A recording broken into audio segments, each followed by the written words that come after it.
Bismillahirrahmanirrahim. Assalamualaikum warahmatullahi ta'ala wabarakatuh. Alhamdulillahirabbil alamin wa sallallahu ala sayyidina Muhammadin wa ala alihi wa sahbihi wasallam. Amma ba'du. Di antara kritikan terhadap Pak Jokowi adalah bahasa Inggrisnya. Masih teringat beberapa waktu yang lalu ramai menjadi meme itu perkataan we walk the talk. Itu adalah bahasa yang sangat viral ya.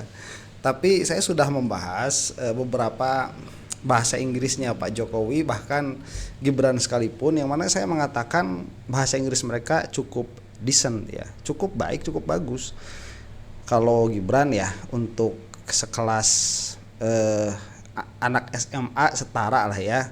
Kalau dengan anak SMA International School itu jauh, Gibran itu di bawah mereka itu. Jadi bahasa Inggris Gibran itu jauh di bawah klaim pendidikannya. Kalau Pak Joko Widodo itu permasalahannya kan di dalam aksen. Dan aksen bahasa Inggris bagi para pemimpin itu sebetulnya tidak terlalu penting sebetulnya. Jadi yang penting dari seorang pemimpin itu adalah gagasan yang diucapkannya. Malah beberapa puluh tahun yang lalu kita banyak melihat banyak sekali pemimpin dunia yang tidak bisa berbahasa Inggris, dan itu tidak menjadi masalah begitu ya, disampaikan oleh translator mereka, penerjemah mereka. Nah, usut punya usut begitu. Kita juga melihat kepada kejadian beberapa waktu lalu itu banyak sekali Termul yang berbangga diri karena Jokowi dimasukkan ke dalam Bloomberg Economic Forum, yang mana kata mereka ini adalah forum dunia dan kita berbangga lah punya presiden seperti itu. Padahal Bloomberg Economic Forum itu forum baru ya, itu baru dibentuk tahun sekarang begitu. Dan kalau kita melihat putra-putra bangsa Indonesia banyak yang berbicara di dalam forum-forum lebih bergengsi lagi. Tapi itu lain soal karena kita sudah membahasnya. Nah, terjadilah kemarin Jokowi ini pada akhirnya berbicara di Bloomberg itu dengan bahasa Inggris yang surprisingly, sebagaimana saya katakan tadi, nggak jelek-jelek amat bahasa Inggrisnya Pak Jokowi itu.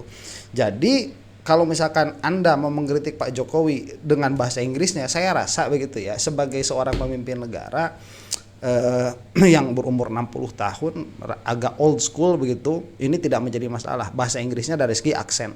Nah, makanya dalam video kali ini kita tidak akan membahas pidato bahasa Inggris Pak Jokowi dari segi aksen, tetapi yang akan kita bahas adalah isi inti yang dibicarakannya.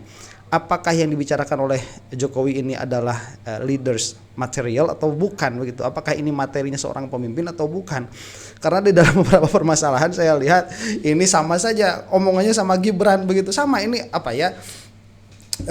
Kedangkalan tema yang dilontarkan, kemudian inkonsistensi dari apa yang dikatakan dengan yang terjadi di lapangan dan lain sebagainya, itu yang akan kita bahas karena saya rasa itu agak penting begitu ya.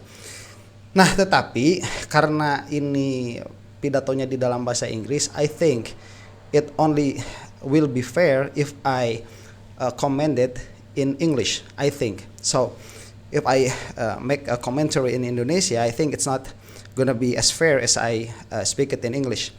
But just for disclaimer, I haven't used my English in a long time.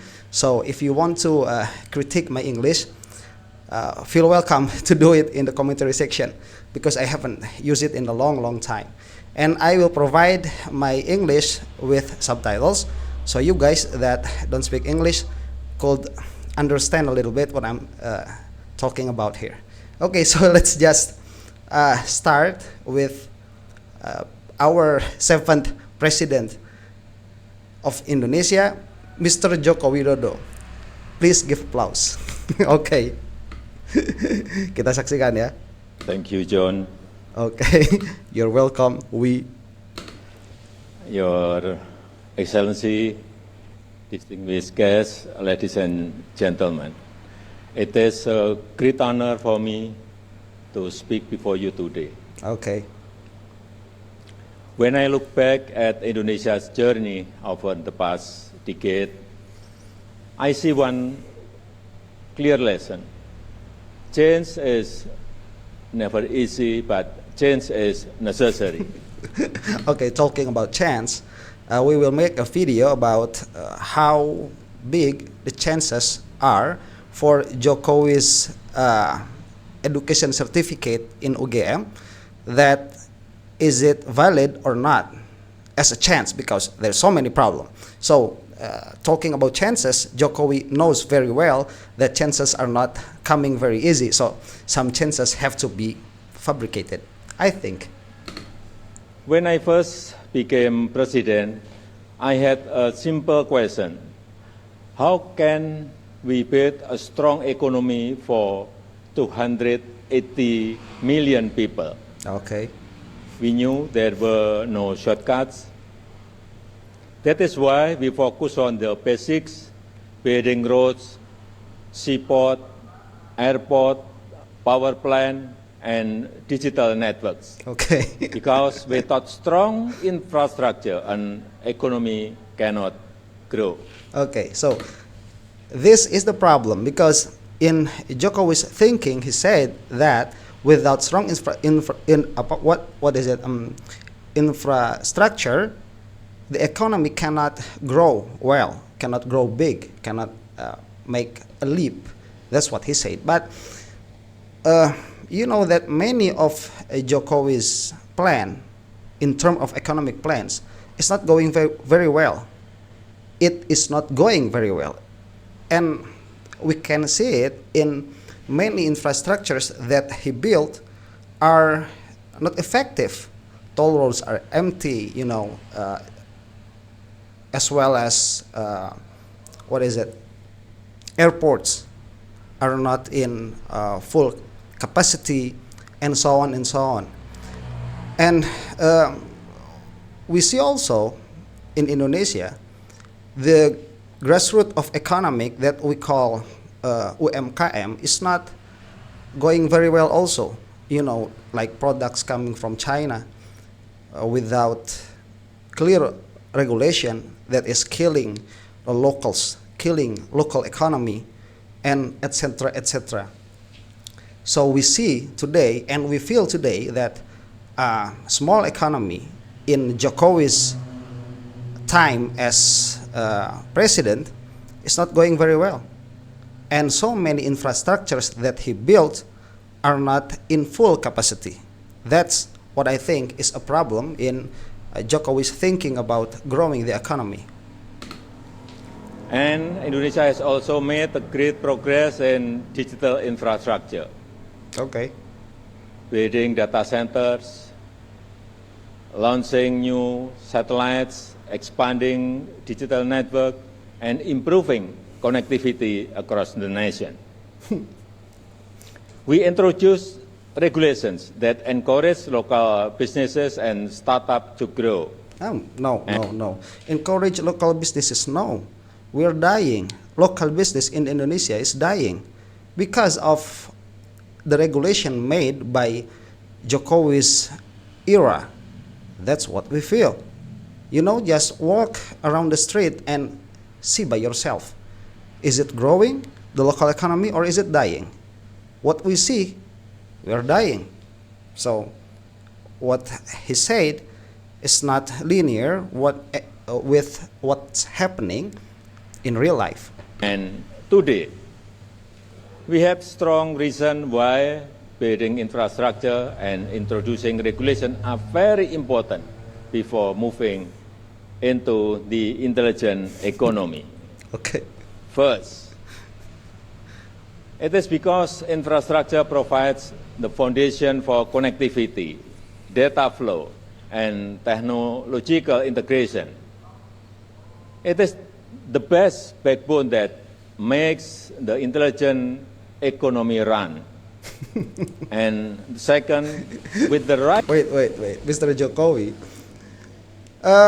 You're talking about infrastructure as a backbone of future economy, which we think we have to have a strong foundation before we have a good infrastructure.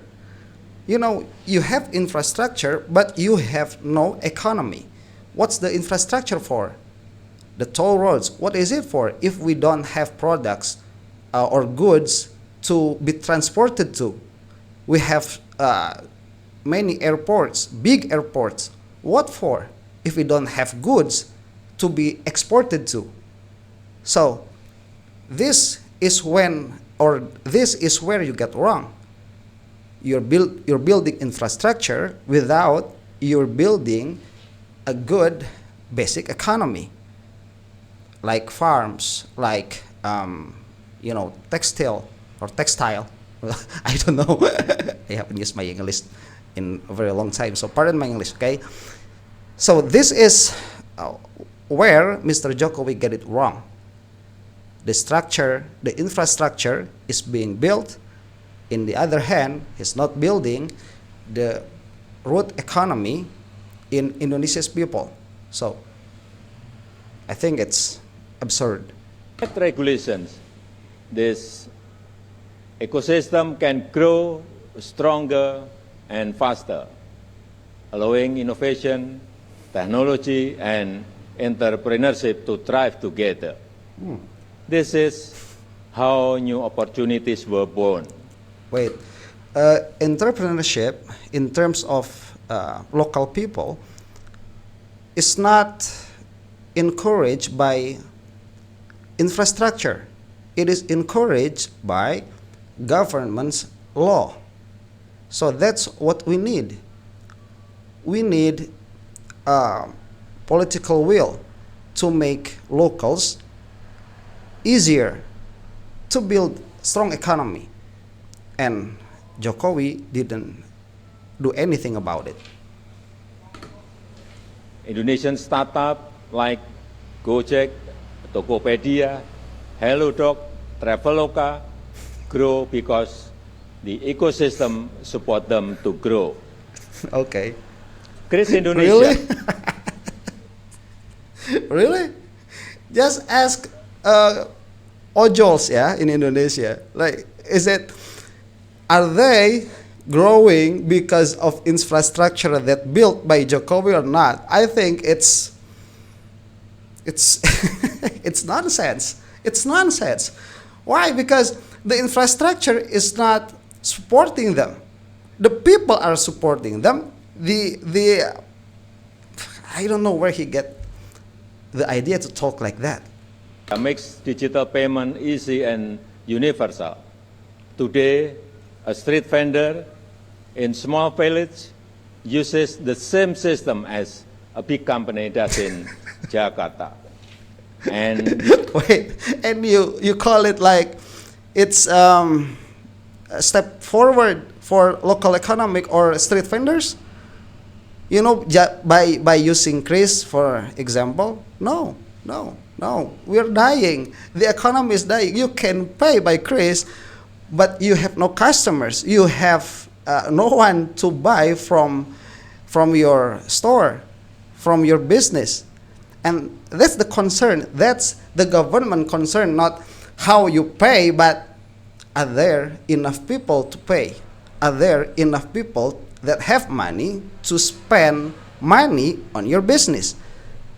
That's how government must think. Not like Jokowi is thinking, like paying with Chris, right? Like Chris. It's a step forward in economy. I don't think so.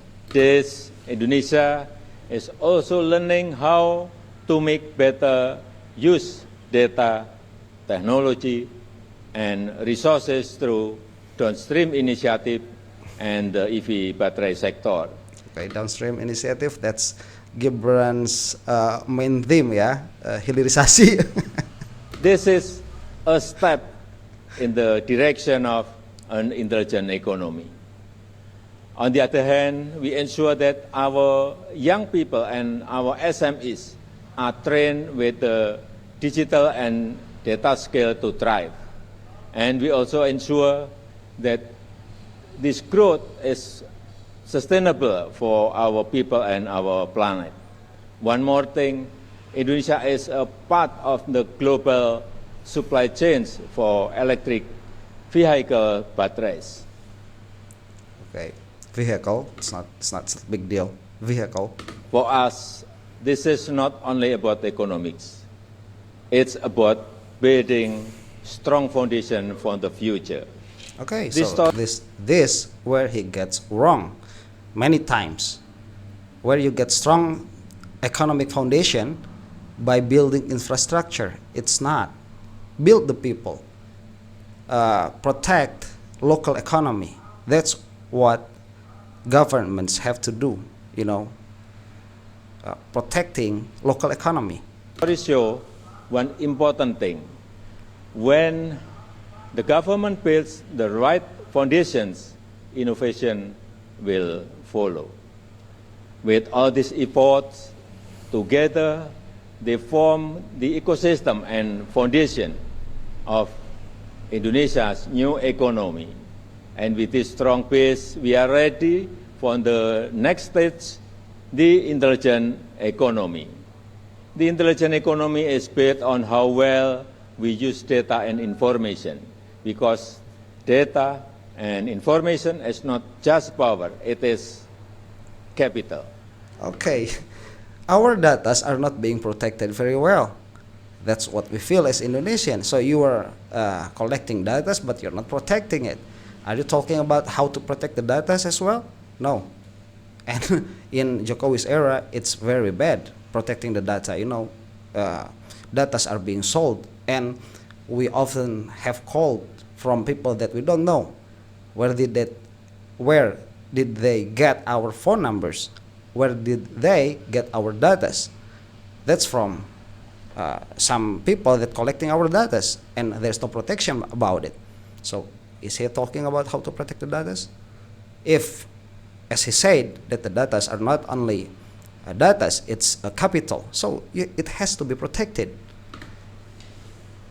It is the new word that defines competitiveness and national strength.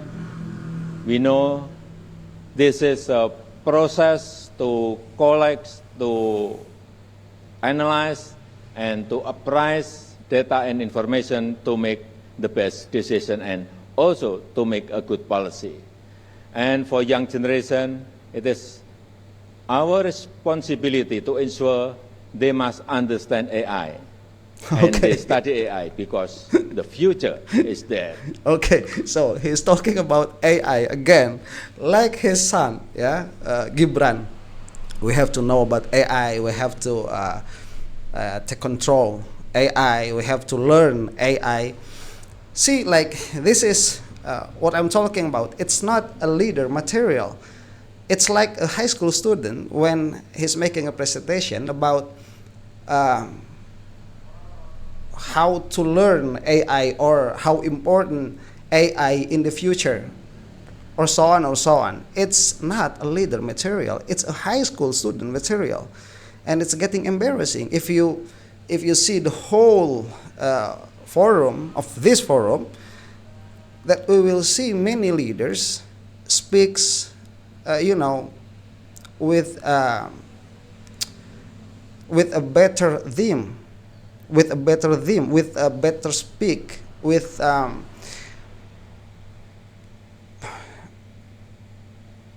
particular theme that they are talking in their particular subjects. So we can't just say that we have to learn AI, that AI will take the future, and so on and so on, because you're not talking anything about AI in the end. Just see it for yourself. It is also time for us to redesign how human and machines build the future together from data and machine learning. The intelligent economy is not only about technology, it is about preparing people. Then, the other big question may arise in our mind.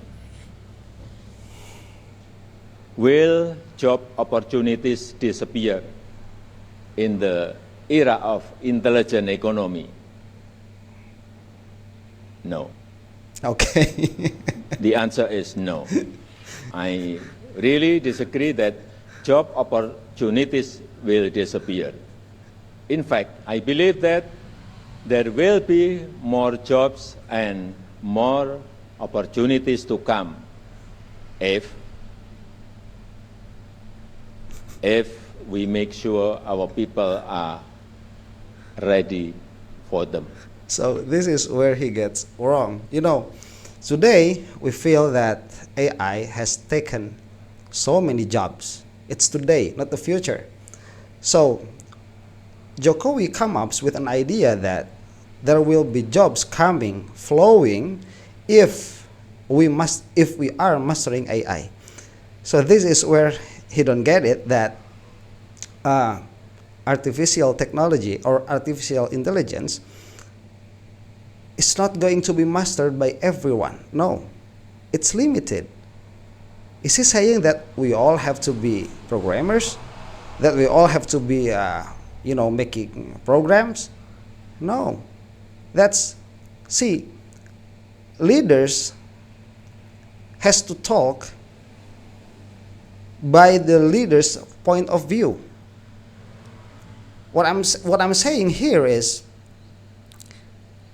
if he's saying that jobs are not going to lose if we master AI or if we learn AI, what's going to happen is, in the future, all of us being programmers. Is it really the future that Jokowi is seeing? Is it his vision? I think it doesn't make sense. The government have obligation to protect people. So, no matter how good AI will be in the future, government have to make control. They have to put limits for industries, for corporation to use AI. That's what we need to protect jobs. Not to make all of us as programmers, because in the end, there will be so unemployed